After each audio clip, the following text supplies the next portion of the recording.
Hi everyone, how's it going?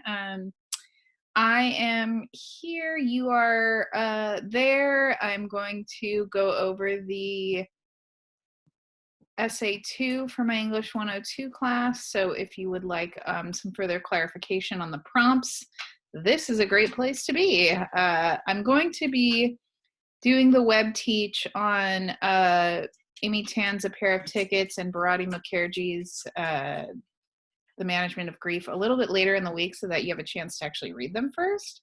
And I want to hear what we have to say in the class discussion anyway tomorrow. I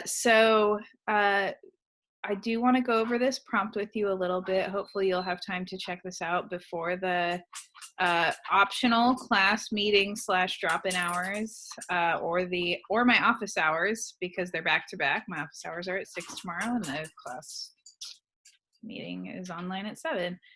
So I'm going to pull up the share screen and I'm going to pull up the prompt and I'm going to kind of go, sorry, I didn't mean to touch my face. I'm going to go through the prompt and address any questions or concerns you may have. All right, so there we go.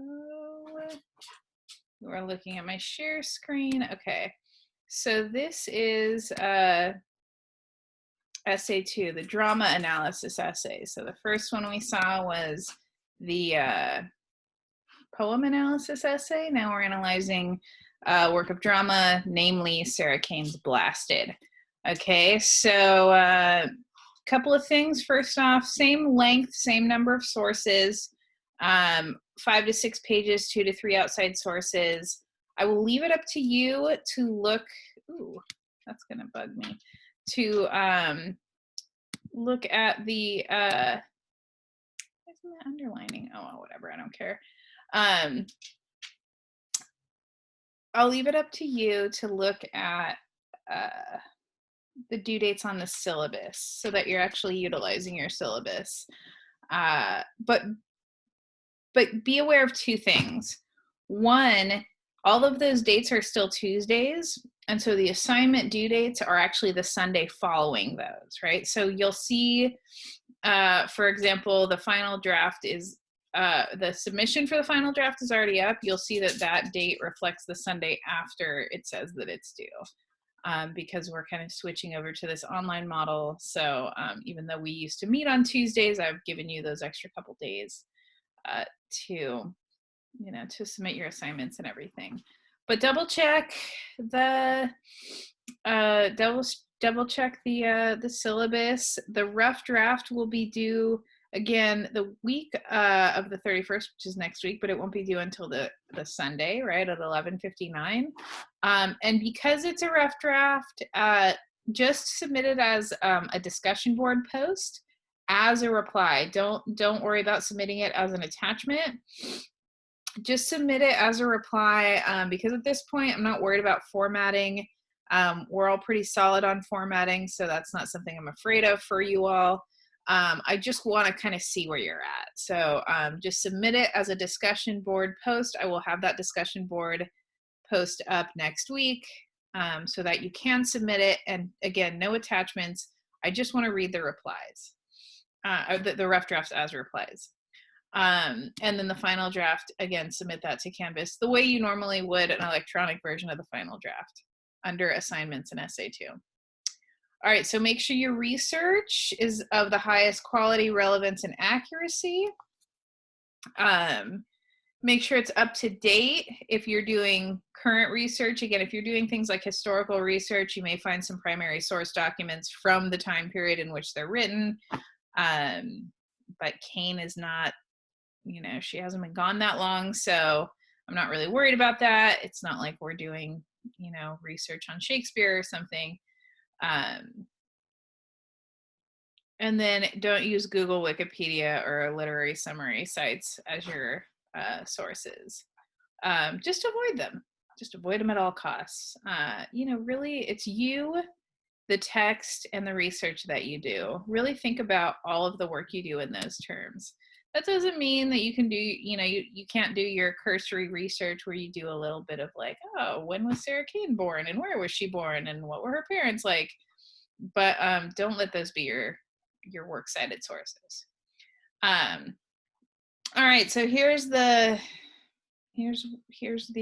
really exciting part, the prompts. So same as last time, you have two options. The first one is to analyze and interpret the play. Oops, I should have italicized that. Well, welcome to my class. There's always a typo somewhere. And construct and support a thoughtful argument based on your analysis and interpretation. Pretty straightforward, right? Essentially the same thing we're doing with the poems. Or option two, you can compare and contrast it to Skin. And construct and support a thoughtful argument based on your comparison, contrast, analysis, and interpretation. So really very similar to essay one, except instead of a poem, you're doing this work of drama, which looking at how drama is different, right? Looking at some of those PowerPoint notes that I just posted today in terms of what defines drama, what are perhaps some of the conventions of drama, what we see in terms of drama and narrative for the direction that the plot and the action go, are all going to be helpful. So here's where I really want to explain some of this stuff, because the stuff on the right you've already read, right? It's not a book report. Don't just summarize. Analyze and make sure it's error-free and that you have an argument, right? Like most of you are totally killing it, you're like doing fine, but if you recall the conferences that we had in person, right, really take to heart some of the stuff I talked to you about in terms of, and some of the stuff I wrote on essay one, and try and build on that as much as you can. Because you don't want to keep making the same mistakes, because that's just going to drive you crazy. So keep that in mind. Sorry, I'm having a stare down with coleslaw right now. I would show you her face, but my room is messy, so I'm not going to do that.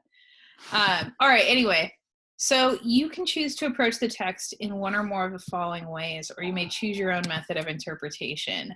The first one I thought of was sociological. What does Blasted say about its larger social context? A lot of these kind of bleed into one another, and they weave into one another, and they dovetail, however you want to put it. So if we think about like the larger social context, like you have to think about the time, the place it's written, what's going on in that society, right? What Sarah Kane has to say about the society in which she lives. Because again, like all text, no matter if it's an article or a theater, a work of dramatic art, someone's creating that to send a message to the world to say, hey, this is, my thought on X, Y, or Z. And it's your job as the writer to discern what that X, Y, and Z are, and to kind of say, this is what that person was arguing, and this is what I think about it. So sociological being the first one. The next one is psychological. I think we have some psych majors or minors in our class, so if that's something you're interested in. Some people who are into Freud, so also if you're interested in that, go for it. How might we apply psychological study, Freudian theory, or psychoanalysis? Again, I'm not asking you, like, if this is something you're not comfortable with, you don't have to do this one. Wait, 1 second. She's whining. I'm sure you can hear her in the background. Coleslaw, get over here. Get over here. Okay. Here she is. That's ridiculous. Can you see her? It's ridiculous dog right here. Okay, anyway. Shush. All right. So I'm not asking you to deconstruct all of Freudian psychology or psychoanalytic theory, but if that's something that interests you, or just any psychological approach, like, Stanford prison experiment, just something that came to mind. I'm not even putting anything together. Go for it. Go nuts. Biological. What about, a lot of us like to talk about I meant to put biographical. That's another typo. So let's just play the typo game. How many typos of Professor King's can we find? So biological, I meant to put biographical. So biographical, how might research on Kane illuminate this text for us? So in other words, a lot of us like to do this. I found out this about this person's life. So I'm going to take this knowledge of this person's life and like apply it to the reading of this text. I'm totally into that. Like, I know there's certain, especially older professors who are like, don't do that, blah, blah, blah, death of the author kind of thing. If you want to do that, totally fine with me. That might even kind of weave into the psychological stuff too a little bit. Sorry, again, it's biographical, not biological. I'm an idiot. All right, next one. Geographic and historical. What was going on in that area of the world at that time, and how is it relevant to the play? So maybe thinking about, and not just that area of the world, but if anyone's familiar with like post-colonialism or imperialism, maybe you've taken a history class or a theory class where they've talked about those things. You know, some of this stuff is very much kind of can be seen, I won't say is, but can be seen as a critique of sort of British imperial power, right? So that might be, if that's something you're interested in, that sort of, you know, like what the heck is going on what with this like war stuff and the soldier and the racism, right? Like that might be a place you want to go. Another one is intertextual, and intertextual means between texts. It's a really fancy way of saying like applying one text to another or doing like a comparison and contrast. I mean, there's more to it than that, but that's kind of like what a lot of intertextual research is.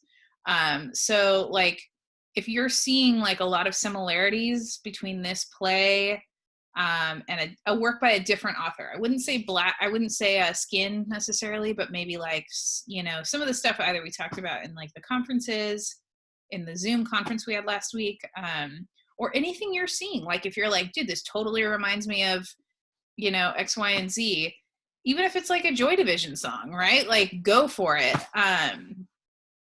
Because I love that stuff too. And it's really fun if you can do it.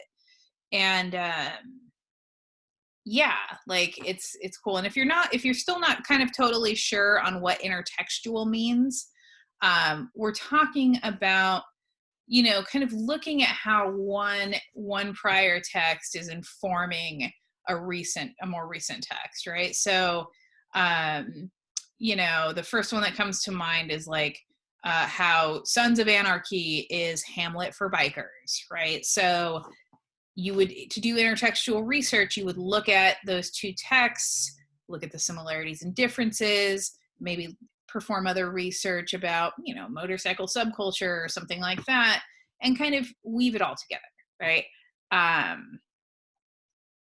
You know, all of the examples I'm thinking of right now are really pretentious and esoteric, but like T.S. Eliot's The Dinner Party and the Greek Tragedy of Alcestis is another example. Yeah. So, you know, just have fun with it if you want to do that. Gender theory. Okay, so there's a lot going on here that has to do with gender and sexuality.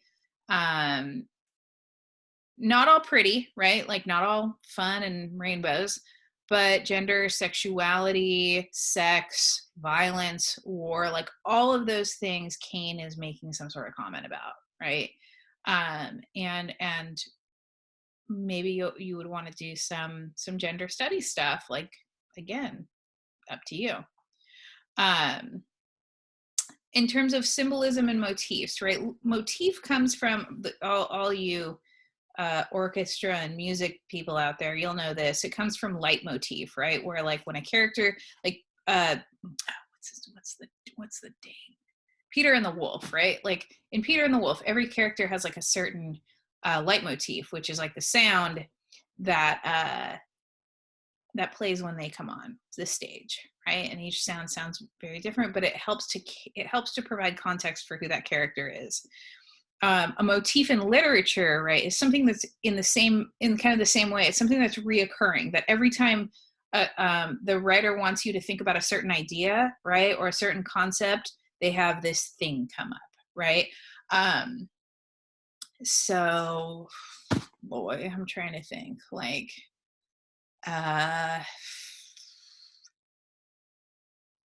I'll come back to it. But yeah, like a thing that recurs throughout the story that gets you to thinking about like, okay, right? So yeah. In this case, we have like the gun, the flowers, the alcohol and cigarettes. Like, why are these things like, what's the purpose of them, constantly brought up? And that may go into gender, may go into Freudian stuff. Like, it's up to you. Another one that I really like is the way that language is used. Like, really just looking at how the language is constructed in the text. So thinking about one or more of the following, right? The rhythm of the dialogue. Like, if you look at the dialogue, it's very blah, blah, blah, blah, blah, right? It's kind of, it's constantly just E and Katie and Candy and Katie, right? With a few exceptions. So why, right? But also think about the way that Ian speaks, the way that Kate speaks, the way that not only they speak to each other, but that Ian speaks to the soldier, or like the sort of disembodied voices from the telephone, right? How they speak and why Kane would do that, right? Because again, the thing we always have to remember, as it says in this little section here, is that writers make deliberate decisions. Every single thing in this is deliberate, probably revised and edited a million times to ensure that the audience gets exactly what Kane wants to say, right? Exactly her ideas in the way she wants the audience to understand them. So if that's the case, language is incredibly important, and it's integral to, how we understand this play. Obviously, a performance would be integral as well, but we've got the language in front of us, a la literature class, so that's what we're working with now. The stage directions are incredibly fascinating, right? Sometimes a little overwhelming. Maybe that's not the right word. But think about all of these things, all of the way that Kane is using language, not just with the dialogue of her characters, but with the stage direction, the slang, all of it. Or you can do the very tried and true, focusing on a particular character, setting, theme, plot device, and analyze that in some novel way. Or you can mix these up. Like, again, go nuts, have fun. So if there are questions about that, definitely, again, tomorrow, 6 and 7, 6 is office hours, 7 is our drop-in optional class meeting on Zoom, and 6 are my office hours on Zoom. All the invites are on Instagram, as well as under Canvas announcements. One last thing is, just like with the last paper, I gave you just a quickie overview of what a proper MLA heading looks like. So, it's there, and, most of us know how to do a works cited. I can do a little bit more web teaching on sources and works cited, because I know some of us talked about wanting to get those done. The final draft, luckily for y'all, is not due until like mid-April. So I know, like,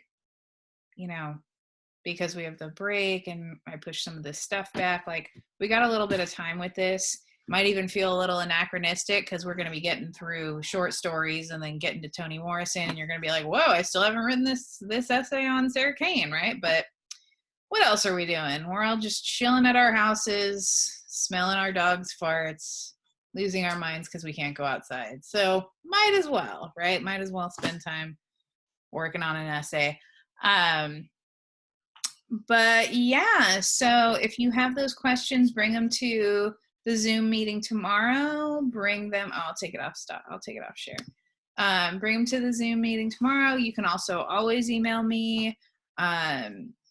My office hours, again, are like individual, but they're a first come, first serve basis. So if I'm conferencing with someone and you're in the waiting room, the virtual waiting room, just wait. And as soon as I'm done talking to that person, I'll let you into the meeting room.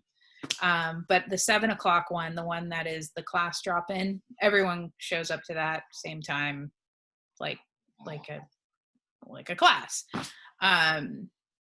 So I hope to see you there if you have further questions. Again, there will be another web teach on what's her names, Tan and Mukherjee. I can't believe I just said what's her names.